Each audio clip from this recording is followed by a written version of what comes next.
ब्राह्मण के जो यज्ञदत्त नाम के ब्राह्मण हैं, इनके पुत्र जो हैं गुणनिधि, इनका उपनयन संस्कार होने के बाद उन ब्राह्मण ने उसको 8 विद्याएं सिखाई। उसने उन विद्याओं को सीखा। किंतु महाराज जो यज्ञदत्त थे वो अपने पुत्र पर ज्यादा ध्यान नहीं दे पाते थे, क्योंकि धार्मिक अनुष्ठान करने के लिए वो बाहर निकल जाते थे, कभी राजाओं के घर निकल जाते थे, कभी कहीं निकल जाते थे, तो वो घर पर बहुत कम रहते थे। अब कहते हैं ना, पुत्र पर जब तक पिता का साया रहता है तब तक वो सुरक्षित रहता है। पिता का साया जैसे ही हटता है तो फिर उसके बिगड़ने के लक्षण शुरू हो जाते हैं। पिता यहां धर्म के कार्य में लगे रहते, जिसके कारण वो अपने पुत्र पर ध्यान नहीं दे पाते थे, जिसके कारण वो पुत्र गलत संग में पड़ गया था। अब भाई माँ तो घर से बाहर निकल कर देखेगी नहीं कि बच्चा कहाँ जा रहा है। बच्चे तो कह देते हम पढ़ने जा रहे हैं। अब क्या माँ उनके पीछे पीछे देखने जा रही है कि बच्चा सच में पढ़ने जा रहा है कि अय्याशी करने जा रहा है? तो वो जो बालक था वो गलत संग में पड़ गया। और हमारे शास्त्र कहते हैं, को ना कुसंगति पाई नसाई। जब आप अच्छे लोगों का संग करोगे तो अच्छे बने रहोगे। जब आप बुरे लोगों का संग करोगे तो स्वाभाविक है कि आप में वो बुराइयां आने लगेंगी। आप बुराइयों से बहुत ज्यादा दिन तक बच नहीं सकते हो, है ना? क्योंकि देखो, अज्ञान जो होता है वो बिना पढ़ाया जाता है, और ज्ञान सिखाए सिखाए नहीं आता, है ना? ज्ञान सिखाए सिखाए नहीं आता, और जो अज्ञान होता है वो बिना पढ़ाया जाता है। अब बताओ, ज्ञान के लिए कितने विद्यालय खुले हैं? और अज्ञानता को सिखाने के लिए कोई विद्यालय खुला है क्या? लेकिन उसके बाद भी हम अज्ञानी बनते जा रहे हैं। इसका कारण पता है क्या है? इसका कारण ही यह है कि ब्रह्मा जी ने सबसे पहले अज्ञान को जन्म दिया, तो अज्ञान जल्दी समझ में आता है। ज्ञान पढ़ाई पढ़ाई नहीं आता। इसलिए अच्छे लोगों का अपने जीवन में संग करें। आप व्यक्ति कैसे हैं ये आपका संग बताता है। आपका व्यक्तित्व कैसा है ये आपके आसपास के लोगों का संग बताता है। जब आप अच्छे कर्म करेंगे तो आपकी बुद्धि अच्छी बनी रहेगी। जब बुद्धि अच्छी बनी रहेगी तो विचार अच्छे आएंगे। जब विचार अच्छे आएंगे तो जीवन अच्छा बना रहेगा, और जब जीवन अच्छा बनेगा तो महाराज हमारा कल्याण हो जाएगा, है ना? लेकिन जब हम बुरे लोगों का संग करेंगे तो हमारी बुद्धि भी बुरी होगी। बुद्धि बुरी हुई तो विचार भी बुरे आएंगे। विचार बुरे आएंगे तो कर्म बुरे करेंगे, और कर्म अगर बुरे हो गए तो पूरा जीवन बर्बाद हो जाएगा। तो बहुत आवश्यक है कि हमारा संग अच्छा हो। अगर हम जुआरियों के साथ बैठे हैं तो हम भले ही जुआ नहीं खेलते हैं, लेकिन हमारी गिनती जुआरी में ही करी जाएगी। अगर हम शराबियों के साथ बैठते हैं तो हम भले ही शराब ना पीते हो, हमारी गिनती शराबी में ही करी जाएगी।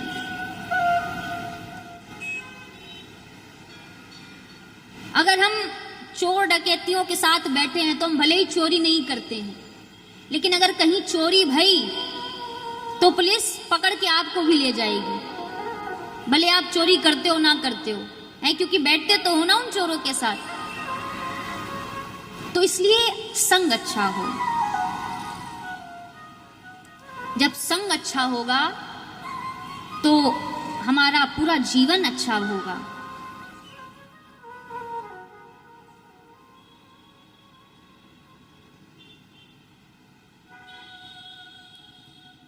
यहां पर वो जो गुणनिधि था वो गलत लोगों का संग करने लगा। किन लोगों का संग करता? जुआरियों का संग करने लगा, जुआ खेलने लगा। अपने माँ के पास आता, माँ से खूब सारा धन लेता और जाकर के उससे जुआ खेलता। अब वो धीरे धीरे आचार विचार से रहित होने लगा, संध्या वंदन से दूर होने लगा, स्नान ध्यान से दूर होने लगा। है ब्राह्मण लेकिन कर्म ब्राह्मणों जैसे नहीं है। देखो, जाति से कोई श्रेष्ठ नहीं होता है ना, व्यक्ति अपने कर्मों से श्रेष्ठ होता है। जब आप मर करके ऊपर जाओगे ना, तो आपसे ये नहीं पूछेंगे तू कौन सी जाति का है, ये पूछा जाएगा कि तूने कर्म कितने अच्छे किए हैं, तूने कर्म कैसे किए हैं। तो जाति से कोई श्रेष्ठ नहीं होता, व्यक्ति अपने कर्म से श्रेष्ठ होता है। इसलिए प्रयास करें कि कर्म अच्छा हो। वो महाराज गुण निधि जुआरियों का संग करने लगा, जिसके कारण उसकी बुद्धि भ्रष्ट हो गई।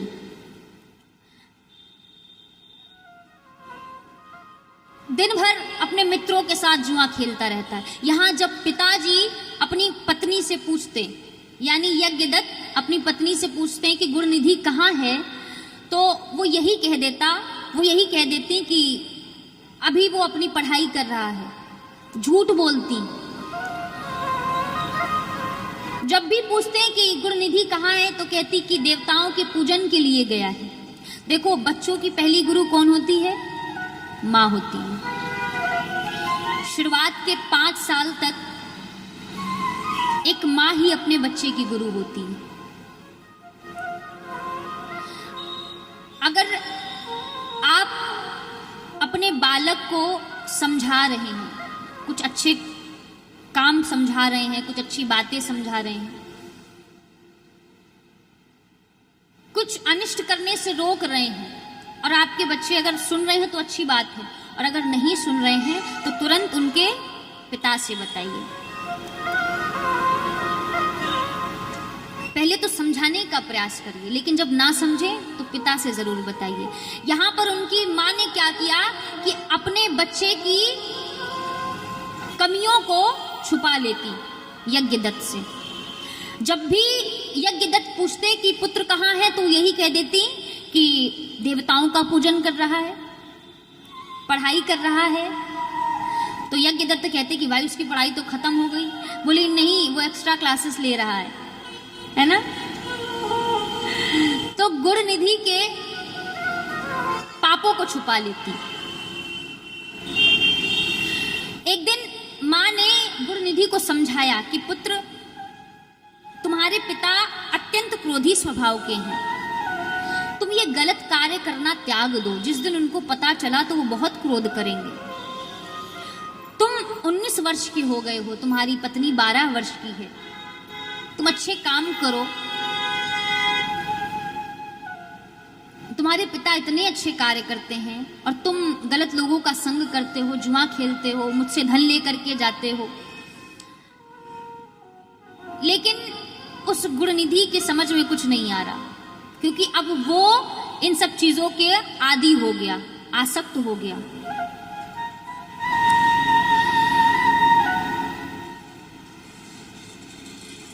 मां ने समझाया, लेकिन गुणनिधि के समझ में नहीं आया। एक दिन यज्ञदत्त रास्ते से जा रहे थे तो उन्होंने देखा कि जो अंगूठी उनको राजा से प्राप्त हुई थी दक्षिणा स्वरूप, वो अंगूठी किसी सड़क छाप व्यक्ति के पास है। उन्होंने देखा कि ये अंगूठी तो मुझे राजा ने दी थी, ये इस सड़क छाप व्यक्ति के पास क्या कर रही है? ये तो राजकुल की अंगूठी है। यज्ञदत्त उस व्यक्ति से पूछते हैं आके कि ये अंगूठी किसकी है? वो कहता मेरी है। यज्ञदत्त कहते हैं सच सच बताओ कि ये अंगूठी किसकी है। जब डांट करके पूछा, फटकार करके पूछा, तो यज्ञदत्त कहते हैं कि ये अंगूठी मुझे तुम्हारे पुत्र ने दी है, मैं उसके साथ जुआ खेल रहा था और जुए में मैं जीत गया इस अंगूठी को, इसलिए उसने ये अंगूठी मुझे दे दी। और ऐसी बहुत सी चीजें हैं जो जुए में मैंने जीती हैं उससे। अब जब यज्ञदत्त ने सुना तो उसके तो कान खड़े हो गए कि मुझसे तो कहा जाता था कि वो देवताओं का पूजन कर रहा है, मंदिर गया है, एक्स्ट्रा क्लासेस पढ़ रहा है, और यहां ये जुआ खेल रहा है। वापस घर में आए, अपनी पत्नी से पूछा कि गुरुनिधि कहाँ है, तो उनकी पत्नी ने फिर झूठ बोल दिया, बोली अभी तो यहीं था, कहीं गया होगा बाहर, अभी तक यहीं था। तो यज्ञदत्त कहते हैं कि मैंने तुमको एक राजसी अंगूठी दी थी रखने के लिए, वो अंगूठी कहाँ है, मुझे ला कर के दो। तो उनकी पत्नी कहती है वो अंगूठी रखी होगी कहीं, ला दूंगी, अभी तो बहुत सारा काम कर रही हूं। अब यज्ञदत्त को तो पता ही है कि झूठ बोल रही है, अंगूठी है ही नहीं तो दे कहां से। अब यज्ञदत्त ने कहा, रे दुष्टा, तूने अपने पुत्र का ही जीवन बर्बाद कर दिया, तूने अपने पुत्र को ही गलत मार्ग में ला करके खड़ा कर दिया, तू मुझसे उसकी चोरियों को छुपाती आई। इससे अच्छा तो मैं निसंतान था, मुझे संतान ही ना होती तो ही अच्छा था। ऐसी संतान होने से क्या लाभ जो हमारी कीर्ति को नष्ट कर दे, हमारे वैभव को नष्ट कर दे, हमारे यश को नष्ट कर दे। यज्ञदत्त कहते हैं कि जल लेकर के आओ, आज मैं तिलांजलि देता हूं कि आज से गुरुनिधि मेरा पुत्र नहीं है। महाराज यज्ञदत्त ने गुरुनिधि का त्याग कर दिया, गुरुनिधि को घर से बाहर निकाल दिया और कहा आज से तू मेरा पुत्र नहीं है, मेरी संतान नहीं है। अब महाराज गुरुनिधि को जैसे ही पता चला कि पिता को सब कुछ पता चल गया है, पिताजी सब जान गए हैं, तो अब कुछ कर नहीं सकता, क्योंकि पता है ना कि मैंने अपराध किया है, मैंने गलती करी है, तो घर से निकल गया। 15 दिन गांव के बाहर भूखा प्यासा भटकता रहा, अपने मित्रों के पास जाता सहयोग मांगने के लिए, पर मित्र उसके मना कर देते। 15 दिन का भूखा प्यासा गांव के बाहर भटक रहा है। एक दिन महाशिवरात्रि थी, उस दिन शिव के भक्तों ने बढ़िया सुंदर सुंदर पकवान बनाए थे। पकवान बनाकर वो श्रद्धालु शिव का पूजन करने के लिए जा रहे थे। यज्ञदत्त ने देखा कि इनके पास तो खाने के लिए बहुत सारी सामग्रियां हैं, तो वो गुरुनिधि ने देखा कि इनके पास तो बहुत सारी खाने की सामग्रियां हैं, तो वो गुरुनिधि भी उन श्रद्धालुओं के पीछे पीछे हो लगा। यहां पर वो श्रद्धालु शिवालय पे आए, शिव का पूजन अर्चन किया, महाशिवरात्रि का दिन था, शिव का पूजन अर्चन किया। रात्रि में जब सब सो गए तो उस गुरुनिधि ने विचार किया कि अब सब सो गए हैं, मुझे बहुत जोर की भूख लगी है, मैं जाकर के शिवलिंग पर या शिव भगवान पर जो चढ़ा है उसको मैं पाऊं। तो रात्रि के समय जब सभी श्रद्धालु सो गए तो वो सबकी नजरों से बचता बचाता शिवालय के भीतर प्रवेश कर गया। शिवालय के भीतर प्रवेश किया उसने, लेकिन उसने देखा कि जो दीपक था वो दीपक बुझने वाला था। उसने तुरंत अपना फटा पुराना वस्त्र फाड़ा, उससे बाती बटी और उसमें उसको घी में डुबो करके दिया जला दिया, दीपक जला दिया और शिवलिंग के पास से वो प्रसादी उठा करके जल्दी जल्दी खाने लगा। इतने में एक श्रद्धालु के नेत्र खुल गए, वो उठे, उनकी नजर पड़ी कि यहाँ कोई है, चिल्लाने लगे चोर चोर चोर चोर। जैसे ही चिल्लाया महाराज तो वो गुरुनिधि भागा, खाता जा रहा है प्रसाद को, और एक हाथ में प्रसाद लिए है, दूसरे हाथ से खाता जा रहा है, भागता जा रहा है, पीछे से श्रद्धालु आ रहे हैं।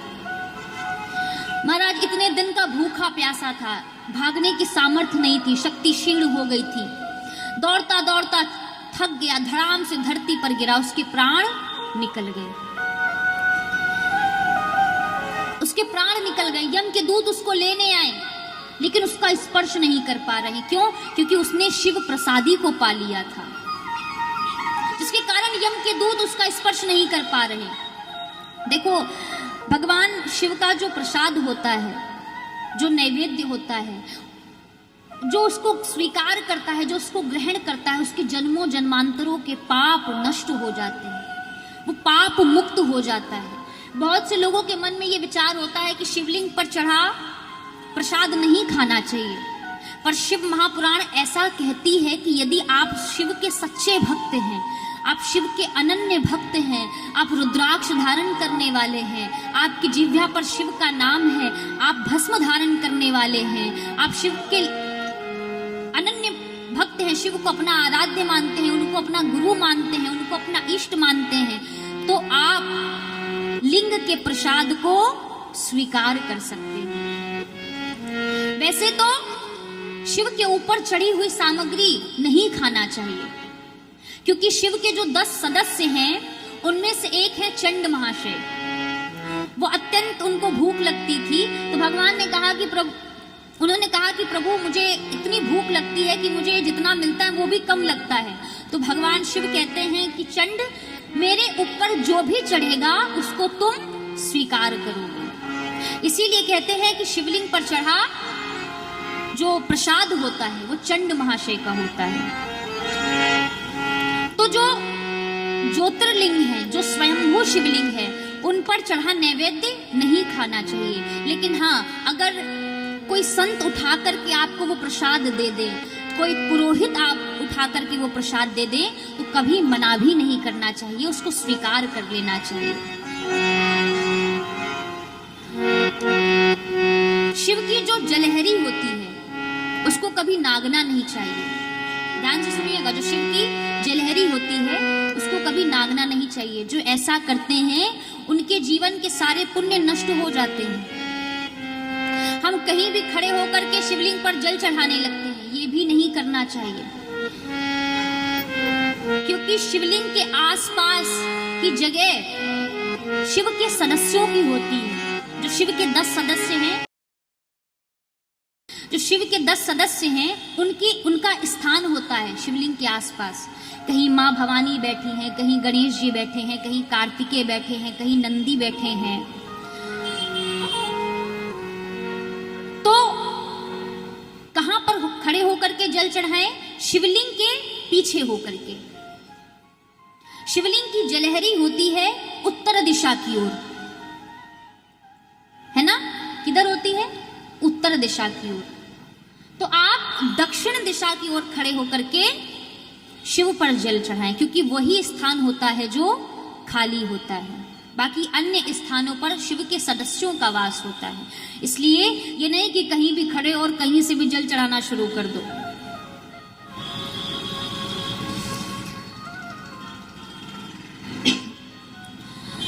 तो यहां पर वो यम के दूत उसका स्पर्श नहीं कर पा रहे। क्यों? क्योंकि उसने शिव के प्रसाद को स्वीकार कर लिया।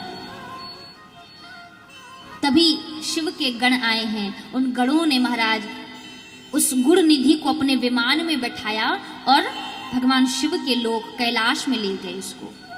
भगवान शिव ने पूछा कि इसने ऐसा क्या कार्य किया है जो इसको मेरे धाम में लेकर के आए हो। तो भगवान शिव के गण कहते हैं कि प्रभु, इसने आपके प्रसाद को ग्रहण किया है, और दूसरा, इसने महाशिवरात्रि वाले दिन अपने फटे पुराने वस्त्र को फाड़ करके उसको बाती बट करके उससे दीप को जलाया है। जन्म में वो कलिंग देश का राजा अरिमर्दन का पुत्र दम हुआ। वो बहुत ही धार्मिक राजा था। पूर्व की बुरी स्मृतियां थी उसमें, जिसके कारण वो इस जन्म में बहुत दीप दान करता था और अपने राज्य के सभी लोगों से दीप दान करवाता था। उसने महाराज असंख्य दीप दान किए और अपनी प्रजा से खूब सारे दीप दान भी करवाए। जब उसकी मृत्यु हो गई तो फिर शिव के पार्षद उसको शिव के पास लेकर के गए। तब भगवान शिव ने फिर पूछा कि इसने कौन सा पुण्य किया है जो इसको आप हमारे कैलाश में लेकर के आए हैं। तब शिव के पार्षद कहते हैं, शिव के गण कहते हैं कि प्रभु इसके पुण्यों का हमारे पास लेखा जोखा नहीं है, क्योंकि इसने असंख्य दीप दान किए हैं और स्वयं भी किए हैं और अपनी प्रजा के हर एक सदस्य से इसने दीप दान करवाया है, हर एक प्राणी से दीप दान करवाया है, इसलिए इसके पुण्यों का लेखा जोखा नहीं है।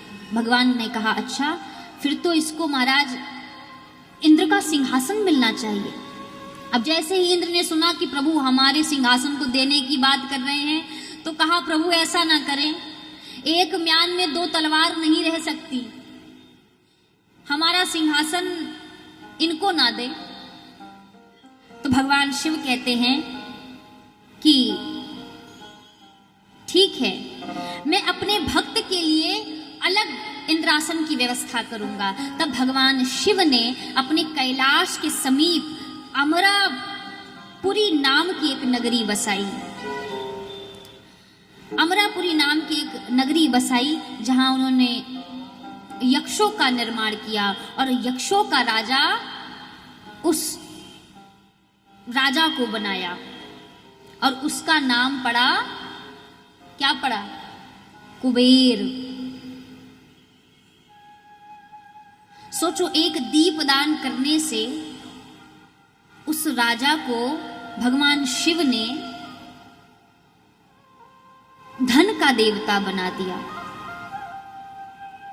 तो जो कुबेर हैं वो अपने पूर्व जन्म में कलिंग देश के राजा के पुत्र थे, दम।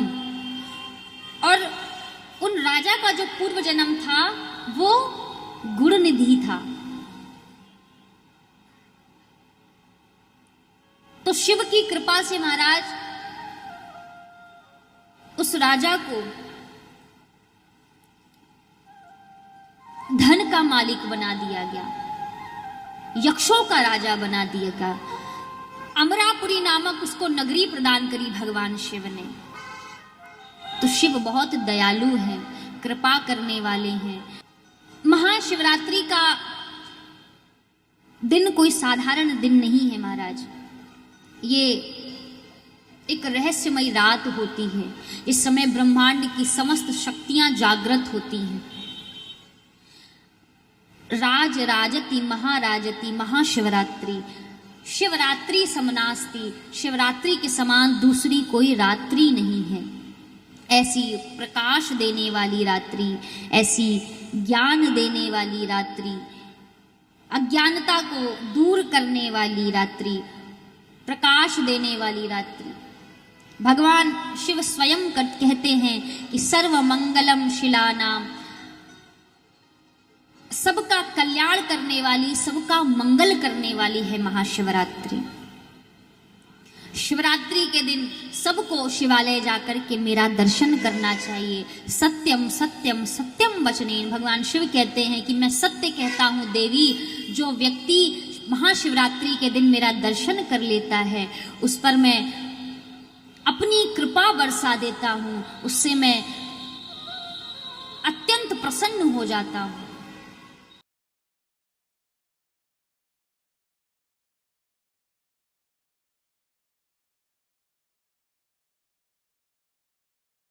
आनंद टीवी से जुड़ने के लिए आप हमें व्हाट्सएप करें 9277395752 पर।